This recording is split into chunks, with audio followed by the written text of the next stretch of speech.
mimi nilienda ndani, inakuwaje katika nchi hii mtu kafanya mauaji kwenye like ya watu wanaona, kuje leo wape zamana, kwenye faili liandikwe alishambuliwa na watu wengi, wakati muhusika na waliohusika wanajulikana. Kwa hiyo hii ndio complain ya kufanya mpaka leo tuko katika ofisi za mashtaka, na vizuri wamelipokea. Naamini kwa serikali ya Jamhuri ya Muungano wa Tanzania ambayo Mama Samia mwenyewe anasema haki ifanyike, na ndio maana kaweka mpaka tume, ili jambo litaenda kuwa vizuri.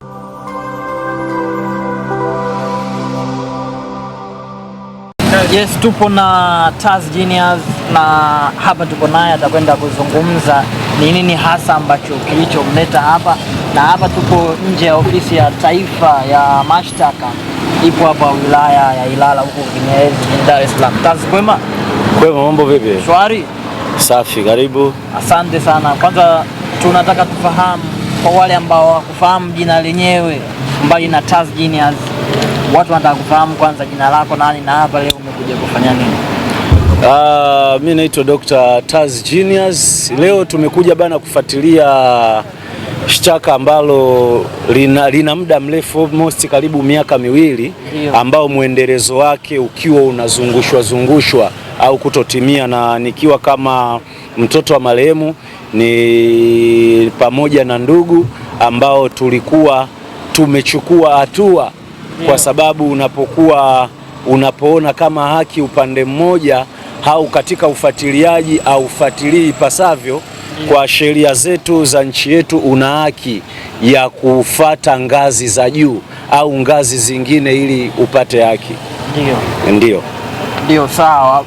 Pengine nini hasa ambacho kinachokwamisha kwenye hiyo shtaka? Hapana, ni mambo kama unavyojua, ni ujanja na kutotilia mkazo na kutokamilika kwa uchunguzi au upelelezi. Lakini pia kitu ambacho tulitaka kukioji watu ambao walifanya tukio la mauaji la mzee, ambao walipewa zamana. Inakuwaje kesi ya mauaji ya shambulio tena la wazi saa 4 asubuhi, wengine wanasema mchana, mtu apewe zamana? Lakini kutoka ofisi ya DPP ambaye makao makuu yako Dodoma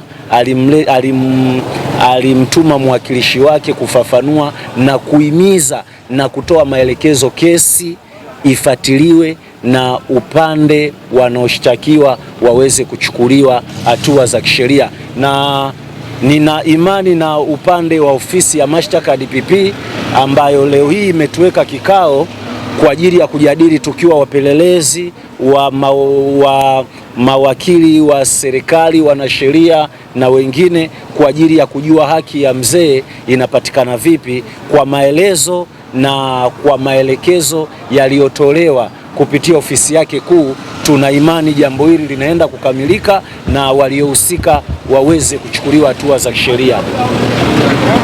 Hapo kwenye watuhumiwa kupewa dhamana, pengine watuhumiwa wangapi? Sasa hii kesi iliwekwa kwenye mfumo wa raia, watu wengi, lakini kutokana na maelezo yetu na maelezo ambayo yapo, inapaswa sasa marekebisho tumeomba yafanyike. Watuhumiwa walikamatwa na wanajulikana, kwa hiyo wachukuliwe hatua za kisheria. Na ndio maana haya kikao hichi lengo ni kupata solution, na tayari masuala haya au kesi hii inafanyiwa kazi kwa mujibu wa kamishina mkuu wa upande wa mashtaka. Kwa waliotoa hizo dhamana kwa wale ambao ni watuhumiwa, walieleza sana sababu gani hasa ambao iliwafanya mpaka wao kwa urahisi wakawaacha? Sababu zinakuwa hakuna, kwa sababu unapokuwa katika watuhumiwa wamekamatwa, jeshi la polisi huwa linafuata mwongozo, na huwa jeshi la polisi kazi yake ni kupeleleza.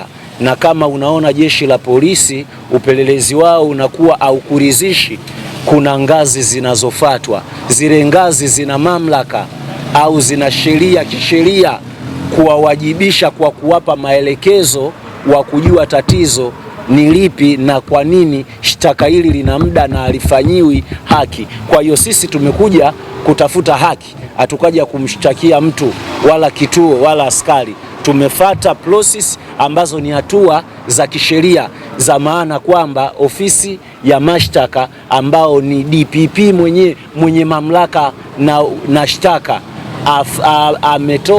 atoe maelekezo jambo hili lipatiwe haki au uvumbuzi, kwa sababu ni la muda mrefu, na kama kuna ujanja kwa sababu tayari mwenye kesi anakuwa na taarifa, yeye anatoa maelekezo na sheria huwa inafuatwa. Kwa hiyo baada ya kikao cha leo hasa wameeleza ni lini tena mtarejea na pengine kesi kuanza kusikilizwa? Kikao hichi nimekipenda kwa ofisi ya mashtaka, imetoa maelekezo ili jarada litafanyiwa kazi hapa Kinyerezi. Ina maana kama kuna mapungufu, askari au wapelelezi wa kituo cha Chanika au kokote atakuja maelezo kuyarekebishia hapa. Tena sio faili kwenda kurudi. Hii inafanya upelelezi kuchukua muda mrefu, pamoja na haki ya kimsingi inakuwa haipo. Lakini hapa kati tuliona kama kesi ilikuwa imekaa kimya. Kesi ilikaa kimya kwa sababu ilikuwa haina ufuatiliaji, lakini kwa sababu ufuatiliaji ulikuwa ni wa kuzungushwa sawa, kutokana na waliokuwa na kesi kuhusiana na wapelelezi. Lakini sasa kutokana uzungushwaji unapozidi, kuna hatua ambazo unaweza kisheria ukazilalamikia. Unapozilalamikia zinatoa mwongozo kwa yeyote au kwa wahusika au wapelelezi kulifanyia kazi jarada, na ndio maana kuna ofisi ya waendesha mashtaka ambazo kesi zote za jinai zinakuja hapa zinachakatwa. Kwa hiyo sisi kompleni ni kwa nini jambo hili linachukua muda, na kwa nini wahusika wako nje, na kwa nini kesi ya wahusika wanajulikana iwe republic, yani ionekane ya watu wengi. Kwa hiyo hivi ndio vipengele ambavyo vinafanyiwa marekebisho ili watuhumiwa waweze kufikishwa kwenye vyombo vya dola. Kazi pengine kuna mtu labda baadhi ya watu ambao ni watuhumiwa walishawahi kufuata labda private nje ya kamera, labda nje ya mtandao, wakakuomba pengine msamaha, wakazungumza wakaomba labda uifute kesi. Sasa hayo ni masuala ambayo tayari jambo liko kisheria, ya tuliachie kisheria, haina haja ya kuliongea hapa. Lakini ni kwamba sisi tunataka tupate haki, kwa sababu kama mimi sikuwepo kwenye tukio na tayari upelelezi umefanyika na kweli sikuwepo, na mpaka mahakama ikaona sihusiki, mimi nilienda ndani, inakuwaje katika nchi hii mtu kafanya mauaji kwenye like ya watu wanaona, kuje leo wape zamana kwenye faili liandikwe alishambuliwa na watu wengi, wakati muhusika na waliohusika wanajulikana. Kwa hiyo hii ndio kompleni ya kufanya. Mpaka leo tuko katika ofisi za mashtaka na vizuri wamelipokea. Naamini kwa serikali ya Jamhuri ya Muungano wa Tanzania ambayo Mama Samia mwenyewe anasema haki ifanyike, na ndio maana kaweka mpaka tume, ili jambo litaenda kuwa vizuri na litapatiwa majibu. Umesema watu wanafahamika ambao wamefanya hicho kitendo, pengine labda wakiona kesi hii umeifufua tena na unafuatilia, unaonekana uko serious zaidi, labda pengine wanaweza wakakimbia, labda wamechukua sheria na serikali na mkono mrefu, kwa sababu hata akimbie wapi, kama ulifanya jambo utakamatwa na utabainika. Na bahati nzuri katika hizi kesi jinsi zilivyo, kama ulifanya kitendo kweli, lazima sheria itakutia hatiani. Kwa hiyo mimi sina shaka na hilo. Ninachoomba tu, kama mama anavyounda tume na mpaka zinakuja kutusikiliza, kutuweka katika meza, basi hii tume naomba itende haki kama jinsi inavyostahiki. Pengine una lolote sasa la kuiomba serikali? Ya kuiomba serikali ni kwamba ili jambo au mchakato ambao umeuanzisha, akiwepo tume hizi zilizoteuliwa na mama pamoja na wizara husika, haki itendeke, kwa sababu kama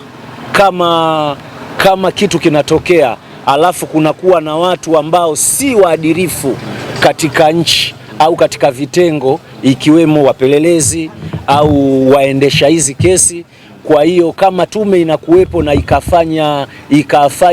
ikafanya uchunguzi mzuri, wengi watapata haki na wengi wataipongeza, kwa sababu imekuwa ni jambo zuri la kuweza kuwasilisha maoni yetu au changamoto yetu, akiwemo mwendesha mashtaka mwenye kesi zake, na tumeona wamepiga hatua kwamba wanakuja kusikiliza mafaili ambayo yanakaa hayana mwendelezo. Mimi napongeza na shukuru sana, na pia naiomba ikazie watu kupata haki, kwa sababu hii ni haki.